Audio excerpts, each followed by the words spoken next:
Welcome to Personal Mastery Training. I'm your host, Alvin Brown, former world class athlete turned entrepreneur and consultant. Join us as we learn from guests who have conquered their inner battles and share their journeys to success. Get ready for inspirational masterclasses and thought provoking strategy sessions to fuel your path to personal mastery. Let's dive in. Welcome to another episode of the Mastery Alliance, the soul food time. We're going to serve up some soul food. So here's how it works. First time, we're going to serve a main dish, and then my fellow cooks here are going to add their spice and a little bit of something nice to it. And we want to put this thought out to you. It's a thought. We don't own knowledge, wisdom. We don't own it. We just want to put it out there. So stop in your day and think about, consider some parts of life. Life. One of the themes that I love is that don't get through life, get from it. And, once you get from it, it's a beautiful thing. If you're getting through it, it's a arduous journey. So that's what it's all about. Personal Mastery Alliance, we all add to it. We spice it up and we give you something to think about. Once we're done, we serve the meal to you and you take it away and you use it how you please. So here we go. Today's conversation, today's meal that I'm going to serve the main meal. And here it is. One of our listeners approached me and connected with me and said, it's great. We can go out there and say all of these great things and these theories, but practically and in reality, it's hard to do these things. It's like living in a Pollyanna world. It's not always possible to do these things. And the position this person is in is tough to break away. Lots connected to it, to position, financially, tenure, many, many things connected. And a lot of us have that. This could be a relationship that you're in that you can't let go of because there's a lot tied to it. Maybe, again, things you've accumulated, home, family, kids. It could be anything that you can't seem to break away from. There's a lot of connections to things that just it's not that easy to go 180 and go after your dream. I get it, 100%. So we are here today to talk about maybe stroke some ideas, how someone can live free, remove themselves from the shackles, remove themselves from being ingrained. And I'll start off with this. I remember watching an Oprah Winfrey episode, and it was about these monks that were in this commune, this village. And their job, I guess they were beginner monks. They were teaching them, some mastery, some Yoda tricks. And they were busy. They took sand and they had this big board. They were supposed to make this mandala. And there's about 6 of them. And they had this sand, colored sand. And they painstakingly took 8 hours, 9 hours. And they scooped up this sand and they poured it all day in the sun, just making this nonstop, teaching them discipline. So they're making this mandala, beautiful. The day ends and they finished it. Absolutely beautiful. Invested the entire day into making this thing. And then their number one job at the end was to wipe it off the board. Totally releasing and letting go of this thing they created. And the whole lesson behind it, which I thought was ingenious, was this idea that you're going to invest time, you're going to build something beautiful, you're going to invest energy, you're going to invest everything, in your opinion, everything you have in it. And again, that could be a relationship. A lot of people stay in a relationship because they invested time in it. Is it working? No, but it's 20 years, it's 30 years, it's whatever. And there's a lot tied to it, kids and maybe a house, but they can't let it go. So the whole idea behind this exercise was to wipe it clean and not attach to this beautiful thing, is to build it with passion, build it with care, make it beautiful, but be okay to be detached from the thing. And I thought that was great because many of us, and I'm in there too. I'm not going to throw myself out of this. I'm human just like everybody else on this journey of mastery. I can say recently, this is actually, as I'm talking about this becomes personal because I just recently right shifted my business. After 17 years of holding on to this idea of the way I wanted it to be, it didn't turn out, and I kept pulling the lever. Just think about a casino, and you're investing the money in this pull because the next pull you do will be the one because you've sat at that table and you've put in the coins and put in the coins, but you just know that this is the next one. This is this next one. No, no, just leave me alone. Everyone's telling you to get up from the machine, but you're not getting up because you know it's the next one. What if I leave and somebody else you're invested? And I did the same thing for years. And now I've let go and it's wow, why didn't I do that earlier? So, and I've done this many times, which I'll talk about on my next round of this conversation. So that's the question I'm going to pitch out to us. And then I want you, the audience, to take it away and see where in your life you can give up good for something great, something that makes your heart light up. It lights you up. It makes you jump out of bed and run to your life instead of dragging yourself and getting through your life. So I'm going to leave it there and pitch it out as I pass the mic.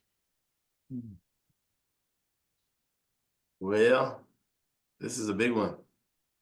This is a big one. And so I want to preface my comments by first acknowledging this. There's nothing wrong if you have a position, you work years to accomplish your goals in that role, and you've got money, you've got stability, you've got all these things, status, and hey, you know what? I'm gonna ride this out to retirement. I'll get my gold watch and my stocks, and that's it. There's nothing wrong with that, right? There's nothing wrong with that. No one here is saying that that is a poor choice. It's, you know, because if you want to chase your dreams, obviously that's not for everybody. That's why so few people are doing it. It's not for everybody. Okay, so and if you're going to chase your dreams, then you're going to have to let those things, you can't have both, right? Typically, like, because they're in conflict. I mean, our society really, I mean, in North America and Canada, you know, our school system, we're not training entrepreneurs, training employees, you know, learn this role, do this job. We're going to grab you here and we're going to plug you in here and stay there until your retirement. And then we're going to give you this. And however, as we all know, the world has changed quite a bit. And that is not as promising and as stable as it once was.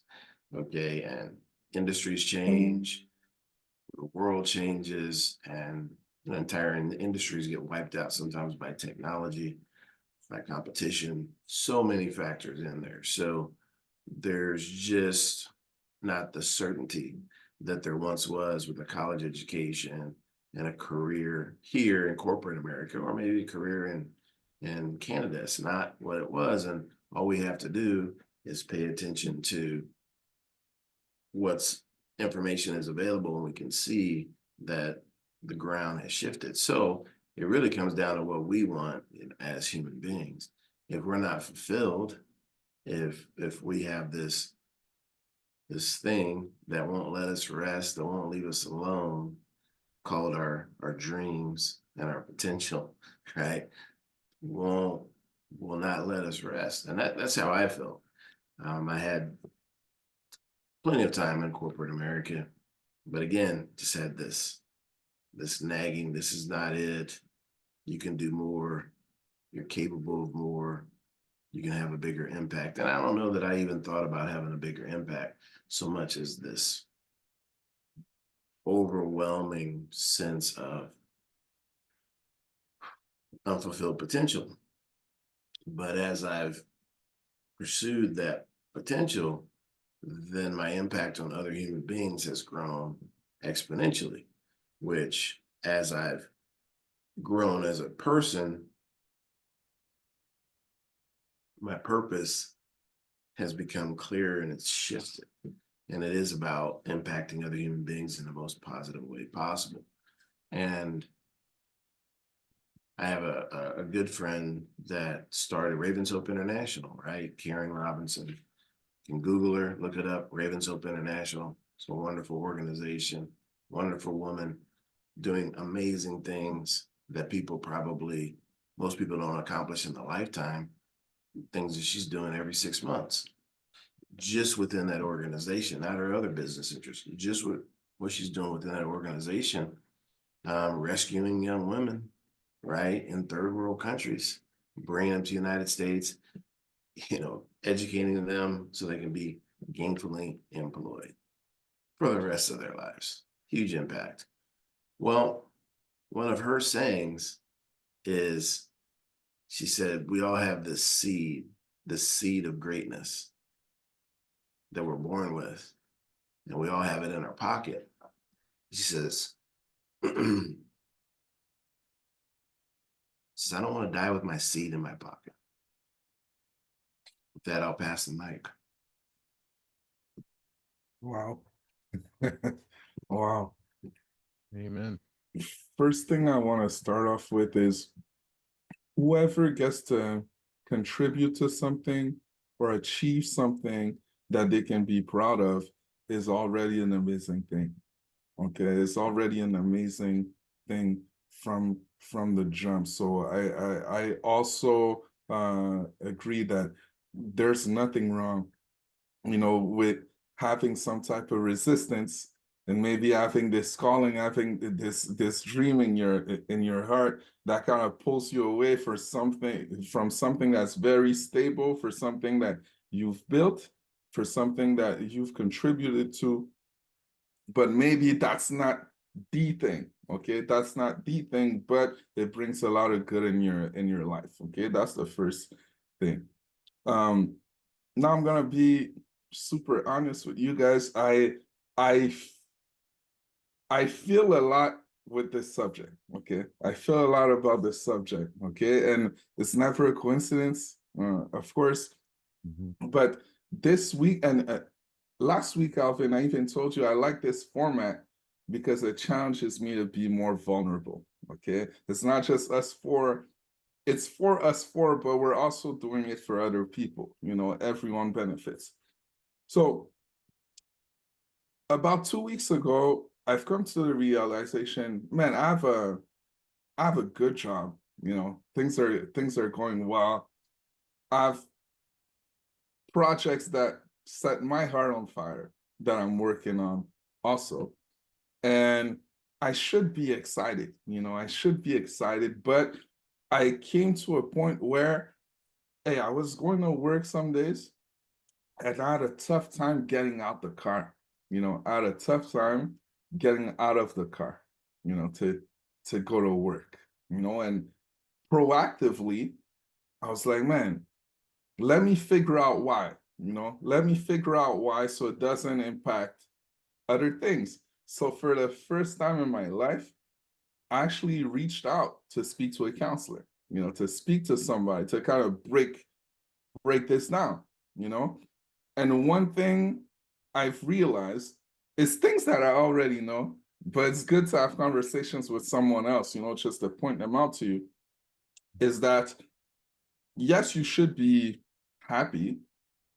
Your motivations are clearly different than the motivations of most people, let's say in your position. And what's really happening is that you're taking on too much, okay? You're taking on too much. By simplifying, okay, by simplifying what's truly important, and only doing that will allow you to show up to everywhere you need to show up the right way, but will allow you to put yourself in a position to make that choice, okay? To make that choice ultimately. So why I'm saying this is because I've been contemplating this specific subject all week. I took the week off this week, literally, just to think about this. Okay, just to think about this. And then it brought me down to this one concept of a grain of sand. Okay.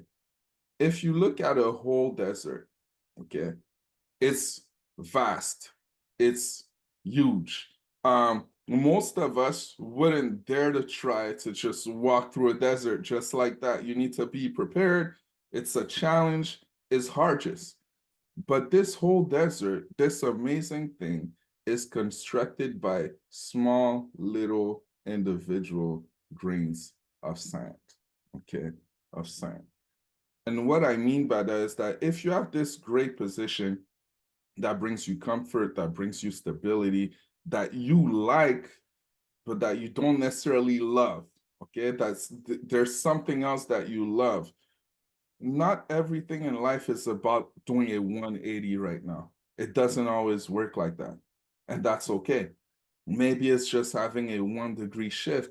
Maybe it's just putting down this 1 grain of sand, okay? This 1 grain of sand every single day towards what truly sets your heart on fire, okay? So, because I truly believe also same thing. If you're chopping wood, let's say, okay, I'm chopping wood, it's gonna warm me up twice. It's gonna warm me up while I'm chopping it because it gets me excited because I'm going towards my purpose. And then when I get to the point where I can actually make it burn, it warms me up again. So you're a winner in every situation in the end. Okay, so what I'm really trying to say, small actions matter. If you have that seed, okay, of that seed and you don't want to die with it, okay, you don't have to let go of everything today, but you can do one small action every single day, okay, to warm up your heart, to get you a little bit closer. And then when it's time, if the time comes, you get to make that decision. So in the end, it's not about thinking too much. It's not about trying to do everything all at the same time. And that's really what my call did with the counselor, is that I was just trying to do everything all at the same time, right? But in the end, man, it's too much, right? So you simplify, it's that 1 little grain of sand. And in our calls, we stopped calling quotes, we started calling them wisdom. And I want to share one wisdom with you guys about just this concept of the grain of sand. Okay, let me find it out right now.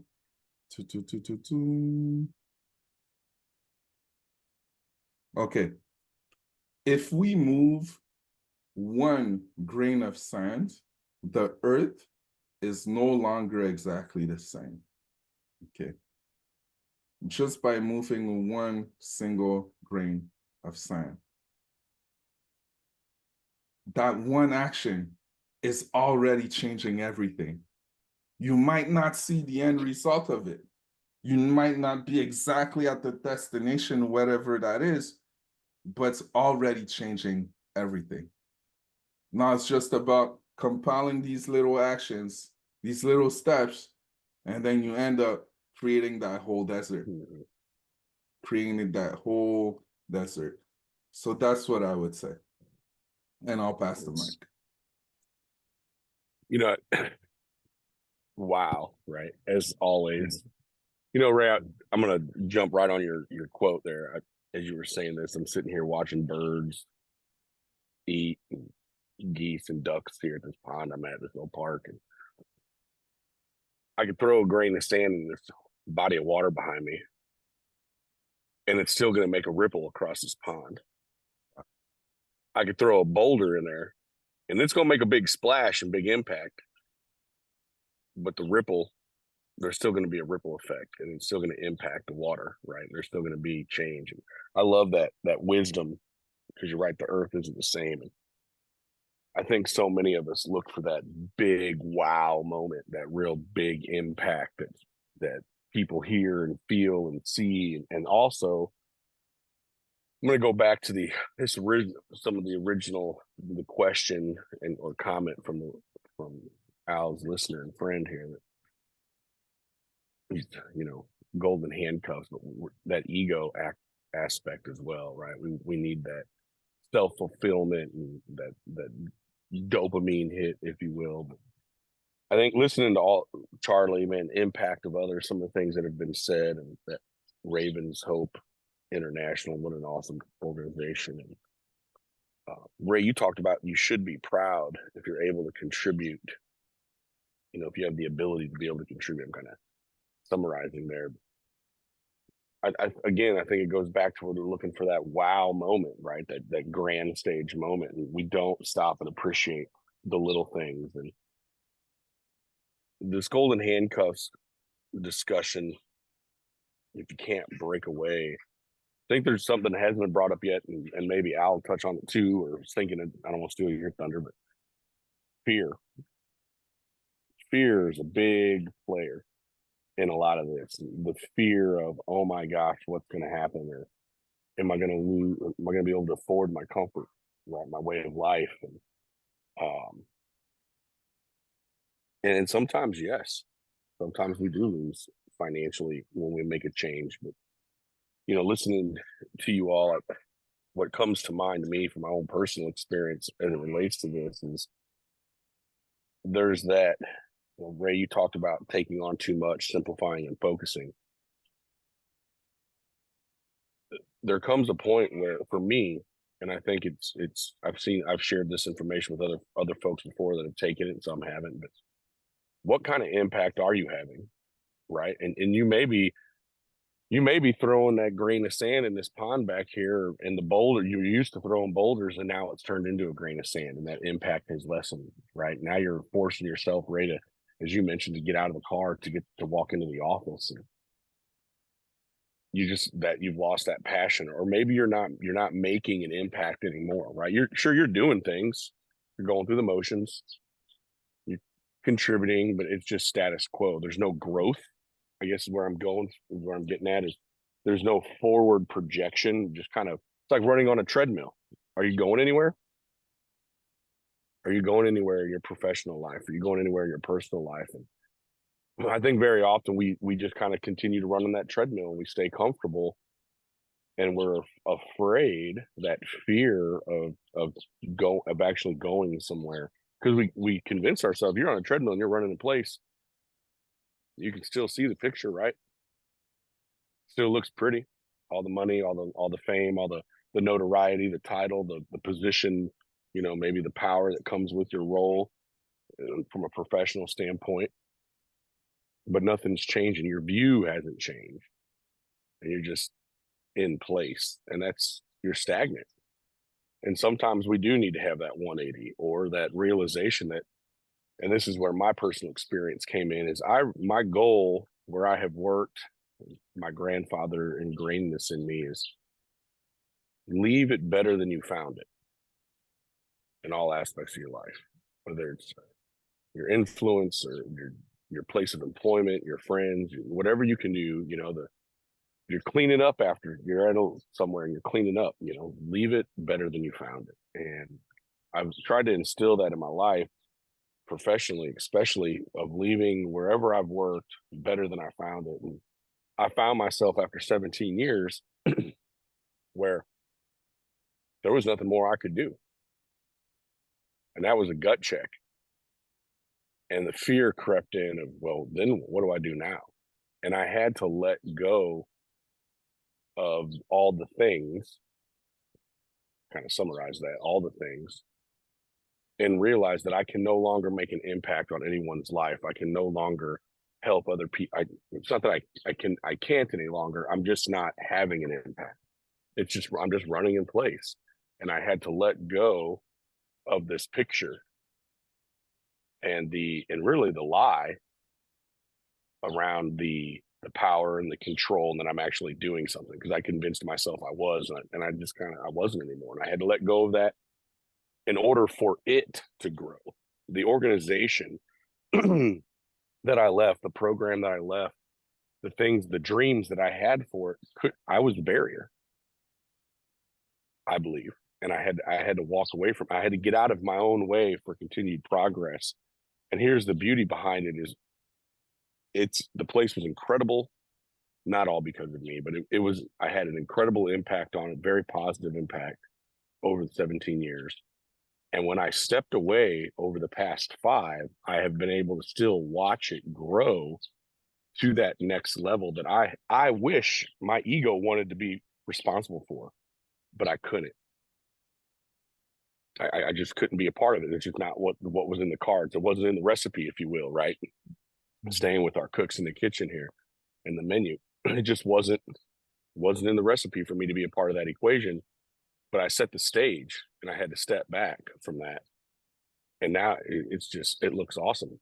In doing so, I had to have faith in myself, faith in my creator, that, it would all work out. And it did. I was able to move on to another organization, financially blessed beyond measure from where I was. Impact, double, triple, quadruple, went from a local stage to now having national impacts in different areas. So that grain of sand turned into that big boulder and impact over time. I think fear, and we could talk all day long about fear, maybe another Sunday wisdom, we could do that, but I think that holds us back. I mean, the ego aspect, I could talk all day long about that, but having have one and had one that was even bigger than what it is today, and it still drives us. But there comes that point where you've got to get out of your own way in order for there to be growth. And sometimes that means walking completely away. And I can tell you personally, you want to interject some scripture into this, that, the cup overfloweth, just unimaginably. I can't even explain it. And it's really has nothing other to do with me than just being obedient and trusting. Mm-hmm. So I'll pass the mic with that. Love it. Love it. All right. There's a lot going in here into this mix. I'm going to quickly review. So Charlie talked about this idea of schools train you to enter the workforce. And it's so true. And it still does, because school back in the industrial age, I mean, just check out school for a second, the structure of school. 9 a.m. start. Typically, you're at your desk and you sit till the break, recess. And then next one, you move to the next class.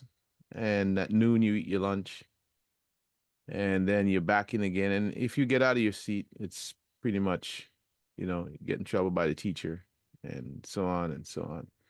All of that, think about it. Then when you're done back in the day, and it still is this way today, but more structured back in the day, you're released into the workforce. After you do if you go post grad into more specialization, you're released again but everything trains you to enter the workforce, to be a good worker. And it's who teaches it? Other good workers teach it. And your parents, you go home and they're good workers. So yes, it's difficult to break free from that.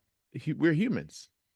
We've been trained. Whatever we've been born into, it's so real. It's like the table you're in front of you, or the chair you're sitting on, or whatever it is. It's solid. You can't tell me this is magic. This is solid stuff. So it's real. And so, yeah, we have to be mindful of that. That entrains us in our brain to create safety around that.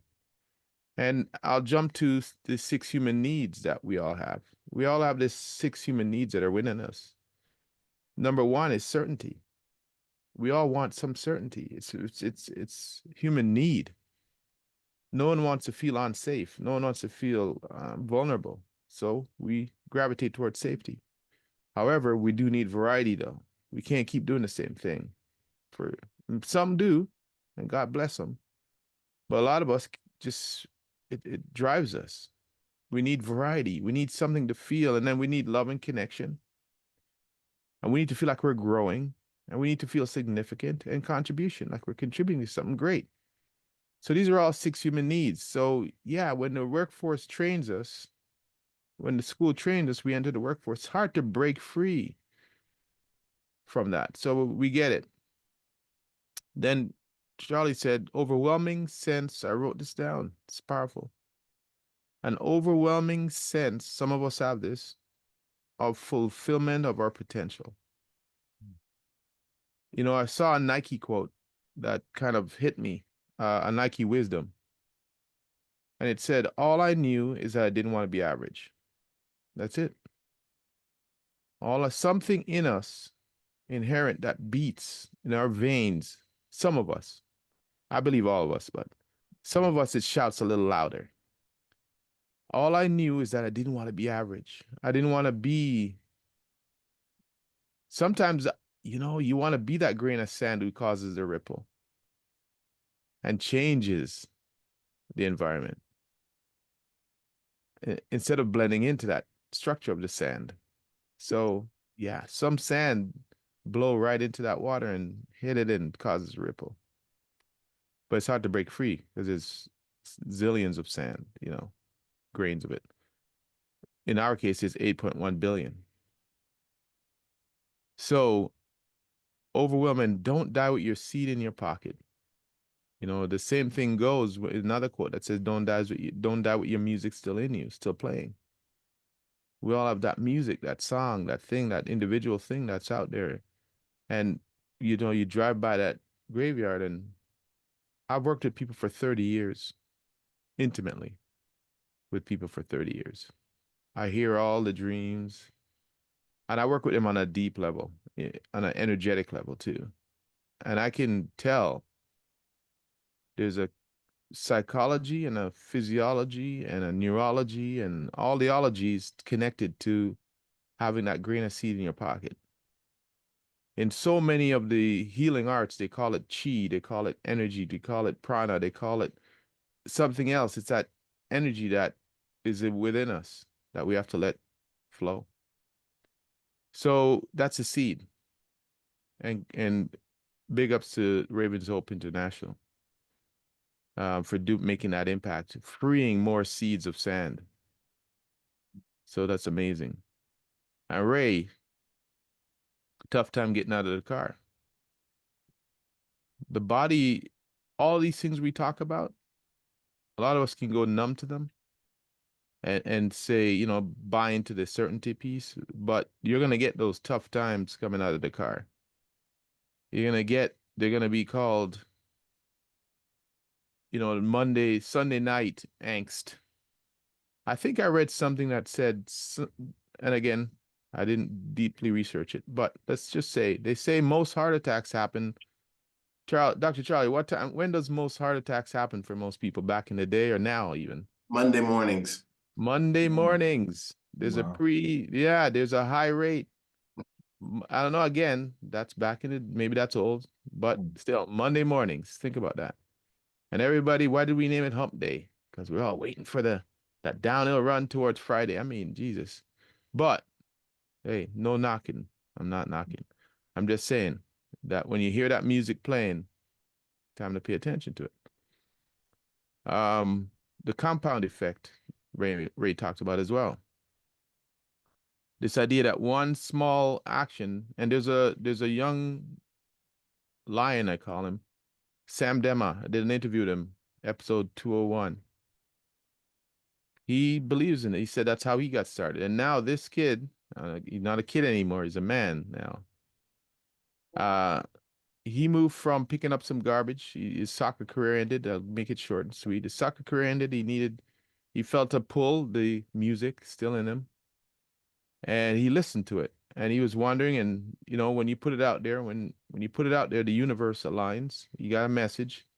He started picking up garbage because his teacher said something that, one small action, one consistent action. He did, he listened. And now this man, young man, he's in Africa right now doing speeches to young people. I mean, the journey, I'm leaving out a lot here, but he went from a soccer career that was set to be his passion. It ended because of knee issues. He heard a message, the hero's journey. He started picking up some garbage. That led to this. That led to this. He started speaking. He didn't know how to speak. He fumbled. He says he's got a video of him speaking the first time. It's no good. And then now he's speaking in Africa. They've brought him to Africa, and he looks like he's having a great time. He's there right now, potentially, I think. Doing a whole tour. He wrote a book. I mean, one small action. Flipped the script. And so here's the other thing I would say to Ray. The beauty of Ray being in this tribe that we've created here is we have probably 20 years on Ray. So what me looking back now and something I tell others I've got a little bit of time on them. In our minds, our timeline can be squished, compressed, and we think we don't have enough time. But what I ask people to do is to take that timeline from where you are now to where you want to be and stretch it. When you stretch your timeline out, it gives you some breathing room. It gives you some room to breathe and realize that I have time. There is no, as long as I'm chopping wood 2 times, the 2 times the heat coming back, as long as I'm in the game and I'm consistently laying out. See, I played a long-term game in my life. When I had kids, family is one of my values, high on my list. So I had dreams, when I started in my profession. I'm gonna go travel. I'm gonna do all the ego. I'm gonna work with a team. I'm gonna travel all over the world. I'm gonna go to this. Everyone's gonna want me. It's gonna be great. Then I had kids, and I thought, oh, that's gonna change things. So I started to work close to home. I started to do everything. So here we are. Time's passed. My son's 31. And now, thank God, I'm here, got health, and I'm ready to restart. And I've learned a lot in that time to make this restart even more powerful. Because now I've got tools and resources that I gathered over that time. And like I said, luckily, and this is the lucky part, I've got health. I'm here. So now I'm ready to start with fire. And this is where this whole passion of personal mastery comes from. So I stretch my timeline out because we have time. When you compress your time, you feel like you don't. So in our mind, we stretch our time out. So stretch your timeline. And then Brandon brought up a few good points. Fear. When you think about the poem, Marianne Williamson's poem, Your Deepest Fear, Our Deepest Fear. I love that. Keep quoting that. Our deepest fear is not that we're inadequate. Our deepest fear is that we're powerful beyond measure. It's not our darkness that most frightens us. It's our light. And there's no use playing small so other people around you won't feel insecure. And when we let our own light shine, we automatically give others permission to do the same.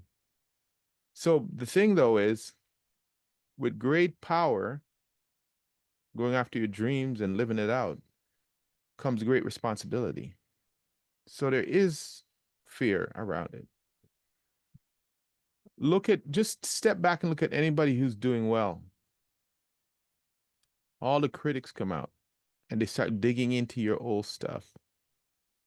The higher you climb, the more digging people do. They want to poke you to see if you're real. They want to see if this rise, is there any holes in it? Because they want there to be holes so they could, again, bring you right back down.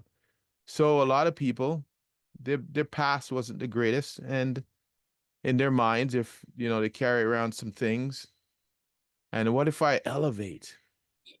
Imposter syndrome. Are they gonna find out I'm fake? Are they gonna find out I'm not real? So we kind of put the brakes on a lot of things. So fear runs deep for a lot of people. I just interviewed a new potential client, and we were talking about pleasing others. This idea that I don't want to fail because, what if I fail others and people expect this from me? And what I came down to is I said to her, you know what the biggest fear, disappointment is? It's not disappointing others. It's disappointing yourself. Because a lot of people, they set a standard and a bar and they're afraid of disappointing themselves. What if I fail? Forget everybody else. What if I fail? That's why some people don't set goals. So they stay in their position because it's certainty. It brings that sense of certainty. Stepping out, I might disappoint me. Am I able, if I start this new project, this new dream, am I able to continue? Am I going to quit? What if I shout it out, put it out on social, or tell my friends that I'm going to do this new thing and it doesn't work out? Am I going to look like a fool? So I'm not even going to say anything, right? Live that quiet desperation. So there's a lot of fear, a lot of reasons to be fearful, quote unquote. And Brandon also said faith in yourself. That's a big one. There's where that thing comes from, faith. Faith is not believing in something you know you can already do. You have the skills to do it. No, faith is doing the thing, jumping without knowing if your parachute will go out, your wings will come out. That's faith. Because doing something you already know you can do, that's not faith. That's just, you're already certain about that. So, and then you said ego. Someone asked me a question about that 17 years I was holding on recently. And at first I pushed back. He said, Alvin, are you doing this for your ego? And I'm like, get out. No, man, there's some, I do this all. I'm altruistic. I'm doing this for me. But give me a moment of thinking about it. Exactly. I'm not going to admit that, Brandon. Forget that. All right. I'm doing this for good. I'm a good person. However, after some time of thinking about it, I'm like, damn, he's right. Screw him. Anyway, so, I'm like, damn him. I get me a chance to think about it. I was holding on, so I could tell you I did all these things, my accolades, right? Do you know how many people get degrees, multiple degrees, say they're not ready yet because they need another one? Just get started, man. Another degree, really? Well, but if I get my PhD, my doctor, even a BSc, they're gonna respect me. No, they won't. Put the time in. So just another reason to waste time. So as I said, the hero's journey, one of the reasons too is when we go on this hero's journey, we pass into if you look at the quote, if you look that up, that diagram online, the hero's journey, you'll see it's in a circle. It's Joseph Campbell. A lot of movies are made on it, Star Wars, all these things. The hero, gets a call. The hero can ignore the call and stay in the ordinary world, he calls it. But the hero then, they're gonna hear that song playing. They gotta answer it. Because it's gonna just sit at that desk, putting in the time for somebody else's dream, which is not a problem. Nothing wrong with that. You can play a great number two. Steve Wozniak was a great number two. Steve Jobs was number one. Everyone saw him. He got the ego stroked. Wozniak was in the background. Great number two. Nothing wrong with it. So, but if you're getting that that song that's playing, that's so loud, you can't ignore it. That's a hero's journey. You get the call. So you have to pass, though, through the call to adventure. You got to pass into the special world. But in that special world, that's where the turmoil happens. You have the battle, the allies, the enemies, the fear, the reproach, and then something has to happen when you get to the 8th or 9th step. That's where you die. Something has to die. Your habits, your fear, your comfort zone. Something has to die, and because then a rebirth has to happen for a new you to take the baton. So the hero's journey. So we may lose something. Here's the thing about the loss. You also talk about loss, losing something when we go out, when we take the shackles, the golden handcuffs off. We may lose something. But here's what I know. In a relationship, in a job, anything where there's risk, if you have love and if you're having fun, you can endure anything that happens to you. You can endure the downtimes. If this thing is built on passion, If it's built on having fun, make sure it's fun, it stays fun. Because that fun means you're willing to go to bed late, get up early.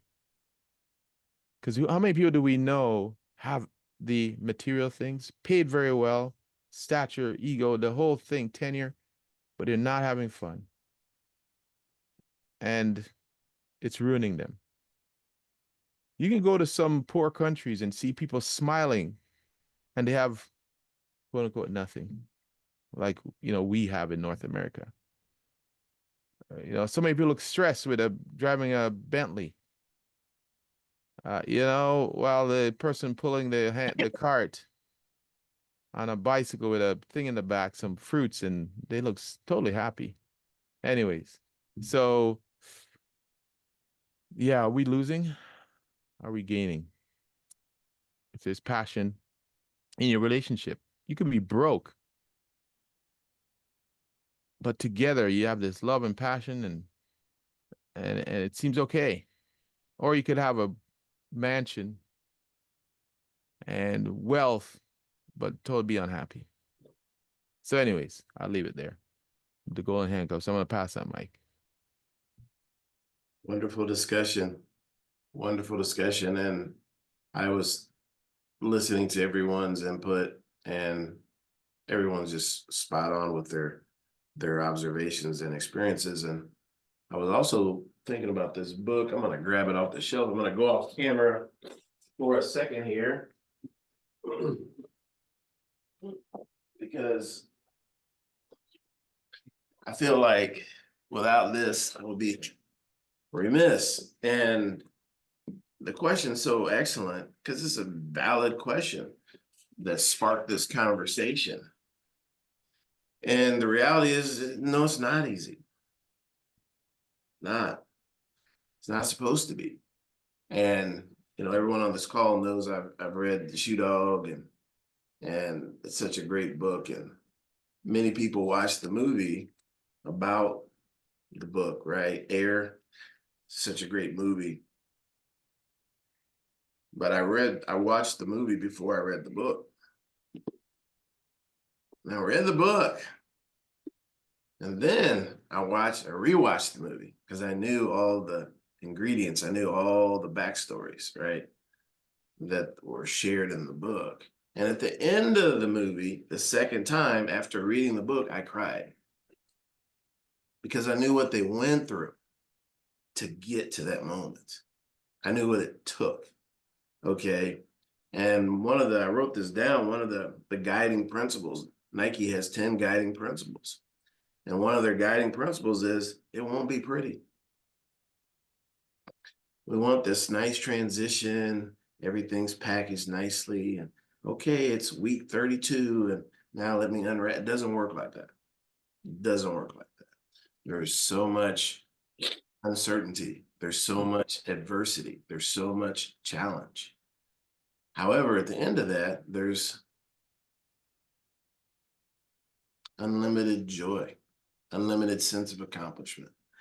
And no amount of money can purchase that. And you change as an individual because you have to. You have to. And you're going to morph. You go through a metamorphosis, right? Not a change. You go through a metamorphosis. When people change, they change back, right?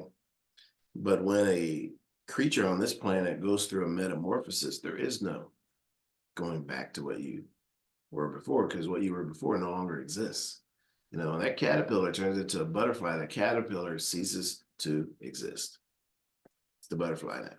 And would a butterfly want to go back to becoming a caterpillar? No, absolutely not.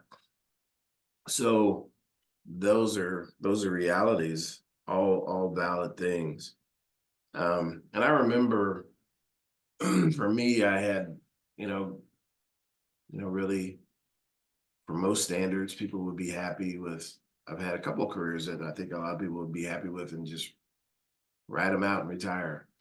And I remember the first time I made that drastic shift was, and I know it was It was in April of 1995. And back then, I was an executive, tons of responsibility, tons of status, plenty of money for the time, all those things. And I remember I would leave for work and my wife was asleep. I would get home from work, she was asleep because I'd get home that late.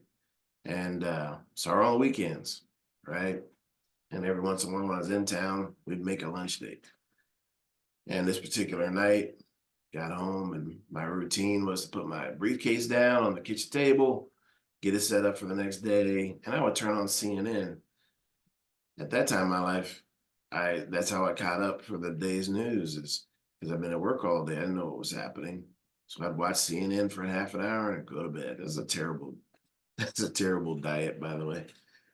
Anyhow, didn't know. This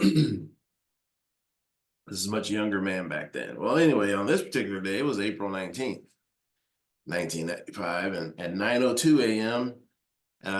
On that day, someone, as we know who it is, who did, I'm not going to say his name, set off a bomb outside the Mirror Federal Building, right, in Oklahoma City. Killed a lot of people, women, children, all these things. I had no idea till about 10:30 that night. So I worked all day and didn't know this tragedy had happened, this disaster. Meanwhile, I was at work doing my thing. People were coming to action. People were coming to aid. People were doing things to remedy the situation as best they could, right? And that city, that state has made a remarkable recovery from that tragedy. And I realized, that day that, you know what, I was just making money, climbing the corporate ladder, making money. And what was my impact on this planet? Very limited. And it would continue to be so. I would have had impact on some people, but very limited. And, I think at that point in my life, I had this attitude that, well, someone else will go help those families. Someone else will go rebuild that building. Someone else will go restore that community. Someone else will go and, find the perpetrator. Someone else will do all these things while I'm over here climbing the corporate ladder, making money. Couldn't accept, couldn't do it. And so, I think I left that job 6 weeks later and started this journey, which has been scary, which has been disappointing, it's been frustrating, which has been joyful, which has been fulfilling, which has been growth oriented. It's been all these things. But I think the biggest thing is making a significant difference in the lives of other human beings. That's who I am. That's what I do, every day. And I'm proud of that, right? And I had to, give up money and prestige and all those things because I couldn't have both for where I was going. And yeah, everybody wants the world to get better, but what are we doing about it? At the bottom line, and if we can't make a difference, who can? It's really up to each one of us individually to put our grain of sand in the mix that's going to have that ripple effect on the pond of life and make this place better. Whether we're in Canada, the United States, South Africa, it doesn't matter. We all have the ability to make that positive difference. And so that, yeah, that's my story, and I'll pass the mic. Wow. As usual, I've taken so many notes, from this conversation. A lot of things I'll keep, but I want to point out, I don't know exactly who said it, but someone said that it's important to get out of our own way, get out of our own way. And Charlie, you just said, making it happen, right? Making it happen. But the more I think about that, and I go back to what Alvin said and Brandon said, how we are powerful beyond measure, and I find that maybe it's not so much about trying so hard to make things happen. It's really about letting them happen. Yeah, letting them happen. And by putting that one grain of sand, doing exactly what you did, you're just opening up the door for something new to manifest. Now, you're not fighting it, you're not resisting it. It's gonna happen, over time. And maybe that's how I view it. And we talked about the hero's journey also, right? Getting that call. As I dive deeper into it, I find one word and I call it disturbance. Okay, disturbance. Because as a believer, I was always very interested in this word, from the Bible that talks about holy disturbance. Okay, and how God in the end is a disturber. That's really what it is. Charlie, you were in the status quo. I was in the status quo. Brandon was in the status quo. Alvin was in the status quo. And something happened to kind of disturb this peace and call us to something else, call us to something else. And I kind of looked up stuff on the internet and I found this. So it's this concept suggests growth and that deeper understanding comes not from peace and tranquility, but from moments of discomfort and challenge that compel us to seek deeper truths, confront difficult realities, or take action in ways that align more closely with our values or divine purpose. It's often seen as a positive force that disrupts complacency and encourages transformation. So that's what disturbance is for me. So disturbance is a good thing. That little grain of sand that's thrown in the river creates that ripple. It disturbs, peace. So maybe instead of resisting that so much, it's about letting it happen. Okay. And I go back to sports also, football, all of that stuff. I'm like, every single day you go to training, you know what's about to happen. You don't know if you're gonna make it out alive, literally. It's like that hard. It's when you talk about disturbance, it's disturbance. But somehow you go anyways, and somehow it's making you stronger. It's making you more resilient. Is introducing you to a new version of yourself. So yeah, maybe let's open up the door for that quiet voice that causes disturbance, holy disturbance, into our lives, because that's how everything changes for the better. That's not only how you can make a difference, but that's also how you become the difference. And I believe we all have this very strong calling within us. Everyone has this calling, really. It's just that some people can't help but to answer the call, but to answer the call. But as we all said, it comes at a price. It's not easy. But is this price worth, the fight? I believe so. I strongly believe so. So with that, I'll pass the mic. Always great stuff. I'll keep it brief. Circling back around, touching on a couple things. It's the I love the holy disturbance and the disrupt aspect of things, because just like that grain of sand, it's disrupting that smooth, calm water, right? If you throw it in there, just no different than a large rock will. You might get a bigger splash, but the ego and the fear aspect, and piggybacking off of some of what Ray was saying, we overcomplicate things. That, and Charlie, you talked about Well, Ray, you talked about just letting things happen, which reminds me of a phrase I think of quite often. And I have to remind myself and live out, and that's just letting go, to just let it happen, right? Charlie talked about metamorphosis and the caterpillar. If the caterpillar would have paused and be like, "Oh my gosh," in fear, like what if what if something, what if I become this butterfly, and I can't fly, or I fall, or something happens to me, and I again, it's that fear just paralyzes us sometimes, and I don't even think we realize it. We don't even identify it as fear. We just think like, oh no, the unknown. We call it all these other things, when the root cause is just that 4-letter word. It's fear.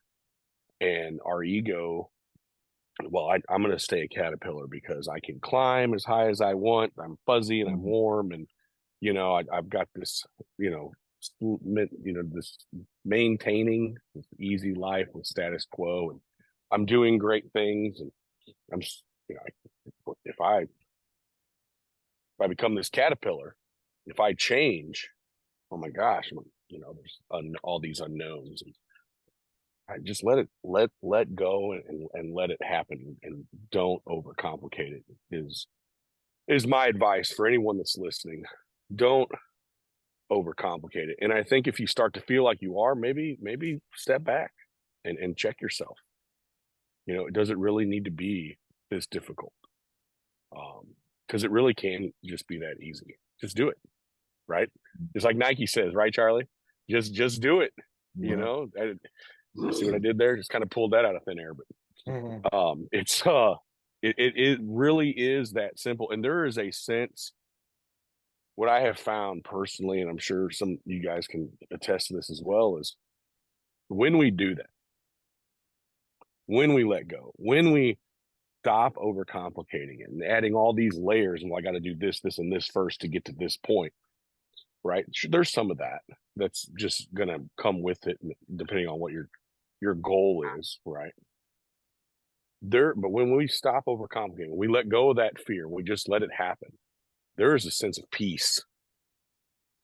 There is a sense of just comfort and joy and relaxation in going through that process and being like, wow, it really is this easy. When you look back, like, man, I've been in my own way for so long. And I'm speaking from personal experience. When you get out of your own way and just let those things happen and kind of go with the flow to a certain degree, it's incredible. It's an incredible experience. And the impact can be not just so great on your life, but so many others. Like thinking about, Charlie, what you do today, the impact on so many people, and it's generational. That'll carry on and carry over to people that none of us will ever even know. So with that, I'll pass it.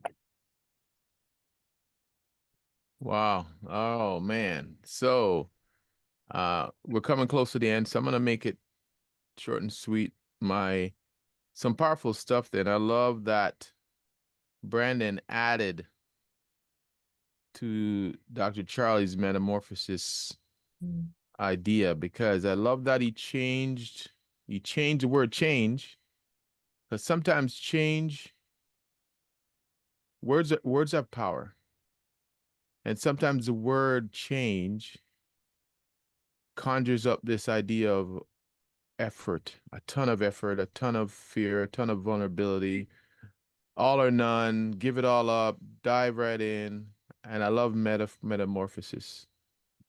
Metamorphosis is a gentle word that says transition. It's gentle transition.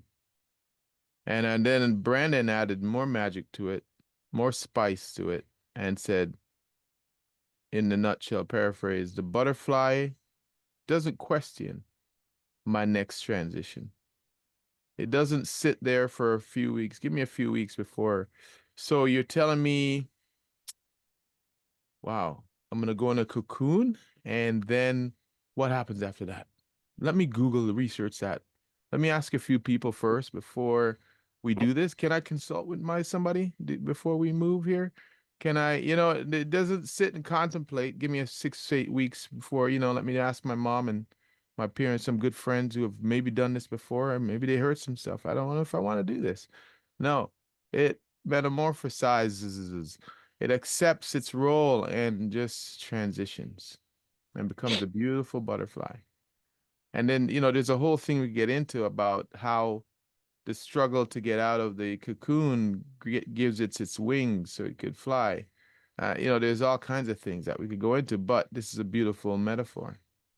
And then my final thing I want to add to is Ray's idea of the sports, football. And in sports, I used to box as well. And you ask any athlete, young athlete,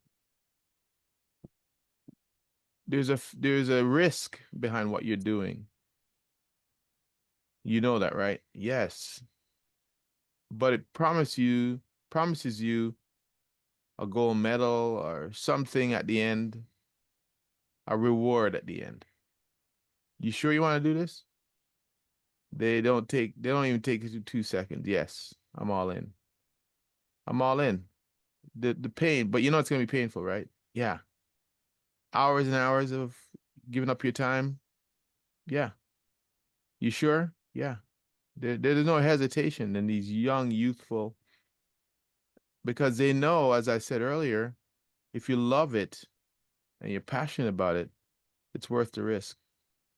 It's worth the risk of potentially never getting the gold medal, but it's not about the gold medal. It's about the pursuit of the passion. They're not willing to barter with not doing it.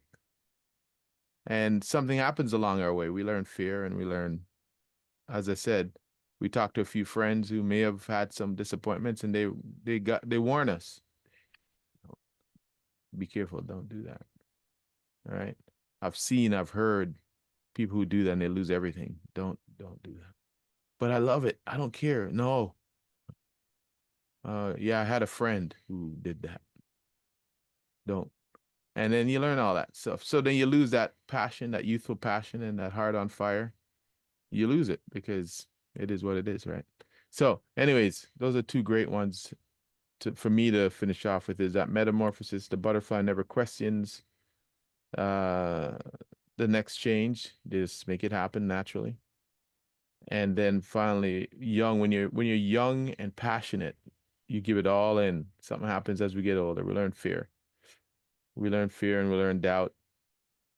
And we just put our as you said, Charlie, we put the seed back in our pocket and keep it snugly there until who knows when. So with that, we'll wrap this up. Any other contributions, my friends, to the meal before? I think this meal's been cooked very well. Any other contributions? Did I forget the salt, the spice, the oregano? Did I forget anything? I'd like to add one quick thing, Alvin, because we're talking about sports. These are the Olympics Yes, right sir. now.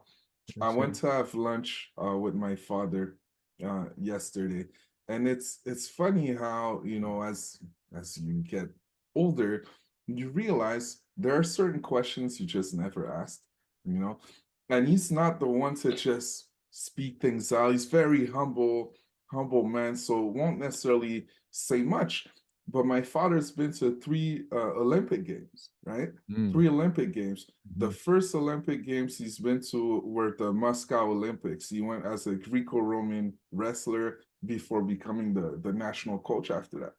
And I asked him, how was it, man? How was it? Seriously, because if you knew where my father was born, he was born in this little village in Africa, no electricity, you know, no athletes, nothing. But he had this dream, he had this dream and he worked very, very hard and made it to become an Olympian.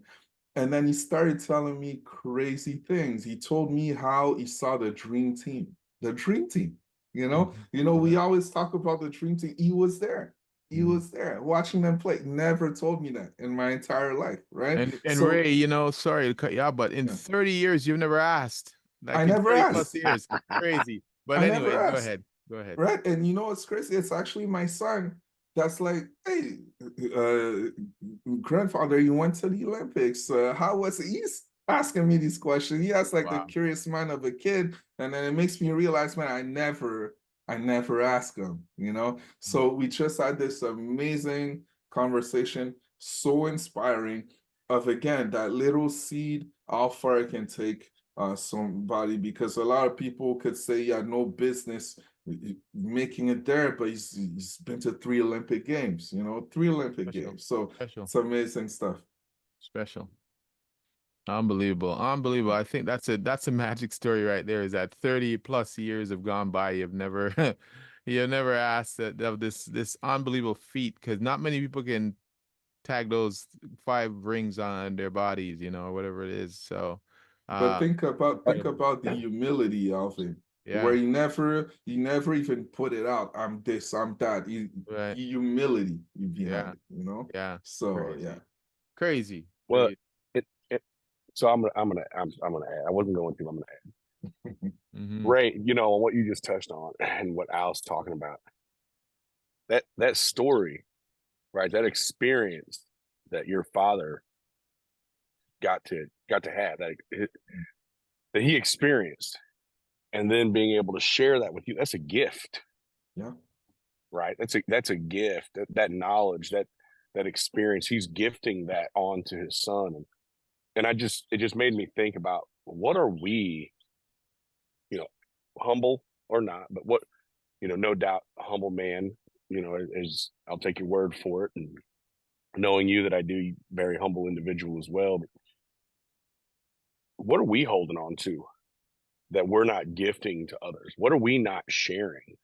Right? We've talked about children and fear and whatnot, and that childlike faith, right? And again, it just brings me back to scripture of being like a child, come to me. And the childlike faith of just, children aren't afraid. I watched little boys yesterday, nephews at a pool, just jumping off a diving board, Mhm. no fear whatsoever.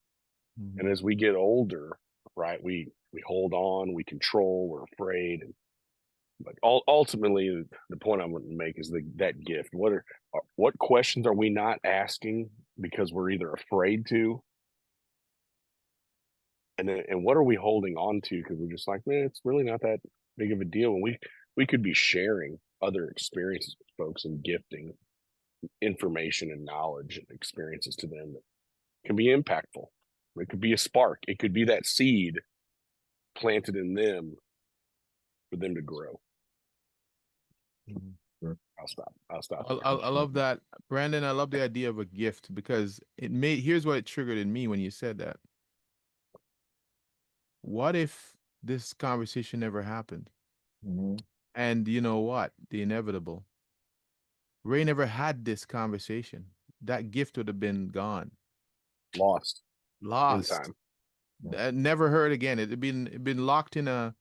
It would be like being locked in a tomb, until somebody digs it out, and maybe in pictures or. But Yep. this is a gift. I love the idea of a gift, because Ray just got a gift, and his son made him unlock that gift, because yeah, there's a lot, too much here, too much. I'm gonna leave it alone. I'm gonna leave it alone. I'm gonna leave that alone. So Another Sunday wisdom. Yeah. another, they go on, because you just can't unlock all the wisdom in life. So especially when you're getting from it and not through it. Okay, everyone listening, I hope there's a ton here. If you're a student of the game, you'll grab out your journal. You will, if you had an epiphany, I'm going to leave with one of my mentors. God bless him. 89 coming up very soon, next month. I believe he's 89 next month. Dr. Tom Hill, he's a mentor to myself and Dr. Charlie. And he said one thing that I'm going to leave you with. One idea, well executed, can change your life forever. So if you heard one, there's a ton, in my opinion, there's a ton here. But if you heard one, that's all you need. Execute on one. And let us know. Give us your feedback. Follow us, like, subscribe, share. Someone you know might need that one idea too, by the way. So share this. You'll see everybody's connections in the show notes. Everyone here on this call right now is individually making an impact in people's lives. So be a part of that. Follow on social and so on and so on and so on. So with that, we're gonna leave it our usual goodbyes, which is I'll start off. I'm gonna wish you all the best. I'm gonna wish you peace. We're also gonna Love. send you, amen. And then we're gonna sprinkle a little bit of what? So. Soul food. There we go. Add that spice to your day, to your week. All right. Until next time, everybody. Give it all some thought. You forgot the word of it. The word. Let's finish it off. That's what we need the teamwork on, the collab. We leave this call with one word. Just like I asked you to do one thing. What's the one word that sparks you to move this week? What will you work on this week? Ray, since you nudge me, what's your one word? I'll go with childlike faith. I really like that. It's more than one word, but I find it's pure, does not overcomplicate things, does not hold anything in, just does it. That's it. Childlike faith. And I'm going to jump in before Charlie jumps in here because I am going to hijack his word. And I know he's probably thinking of it, so I'm going to say metamorphosis. Oh, that is good, man. I'm gonna go Allen Iverson, man. I'm gonna talk about practice, man. Practice. Okay. We gotta Okay. practice. A practice, it's a practice. And we gotta practice. We gotta practice and we gotta practice some more. Amen. Amen. And it's hard to pick a word on some Sundays, and then other times you've got to go with the phrase. And I'm going to follow behind Ray with the phrase and dare to be different. Dare to be different. Amen. Yeah. Dare to be different. Beautiful. All right, everybody. Those are it. That's it for the show. And we will see you next time when we connect and for some more, when we serve you up some more soul food. All right. Until next time, everybody. Peace and love. Yes.